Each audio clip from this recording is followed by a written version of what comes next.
First of all, I really, really, really hope that you enjoyed as much as I did The Lonesome Organist. A collision of talent so extreme, it's pretty much impossible to explain. So, when I was in college, I saw The Lonesome Organist. I was a miserable college student at Wesleyan University, living in this house called the Eclectic Society, and The Lonesome Organist, magically came through and played at some house party, because Eclectic was always, it was one of those cool houses on campus that always seemed to have astonishingly hip indie bands that I had never heard of or whatever, but we had a cool radio station and shows were booked magically, and I would underneath the bedroom that I lived in, there were people of immense talent, fucking Ani DeFranco would come through and play a show, and I'd be Jesus Christ, she's in the living room. And Lonesome Organist was one of those acts, and I was just fucking blown away.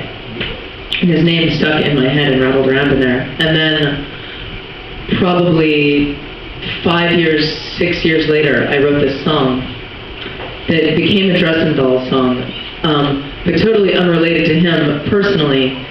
I wrote this song based on weird high school experiences that I had with piano teachers that wanted to sleep with me, of which I seem to have amazing piano teacher luck. They just all wanted to sleep with me, and I wanted to sleep with many of them, but not all of them. So the whole thing is really complicated, as it is. And so I wrote this song that became a Dresden Doll song called "Lonesome Organist Rapes Page Turner," which I thought, of course, at the time was hilarious song title. No one else thought that.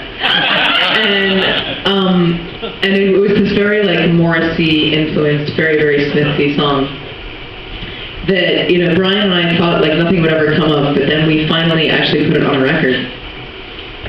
And it was a great song, and our fans loved it, and that was that. Until, fast forward another 5 years or so, and I was on tour this spring with Evelyn, and I remember I was in Europe, I was in Amsterdam, and I got an email from my mother, of all people, and she sent me this email, and in short, she was just "You're a terrible person! Look at this link!" And I clicked on this link, and it was an interview with Jeremy doing an interview with The Onion. And in this interview, The Onion asks, "So, what's up with Amanda Palmer and the Dresden Dolls, using your band name in a song title?" And he was like, "Oh, it's so terrible. It's ruined my life on Google." Because people Google me, and they get, this terrible, disgusting, song title before they come to my band. And I felt so bad. And I felt so bad that on the spot, I looked him up on the internet, found his booking agent, wrote an email, and was I have to apologize for this. The era of Google has ushered in a whole new set of problems with song lyrics and titles. And one thing led to another, and I emailed back and forth to Jeremy, and was "I'm really, really, really, really sorry about my song. What can I do?" He was I don't know, da da da.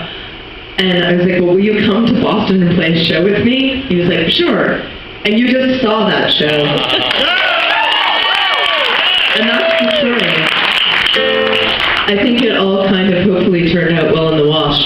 I feel if you can all do me a personal favor and buy his CD, then we'll just all win, for sure.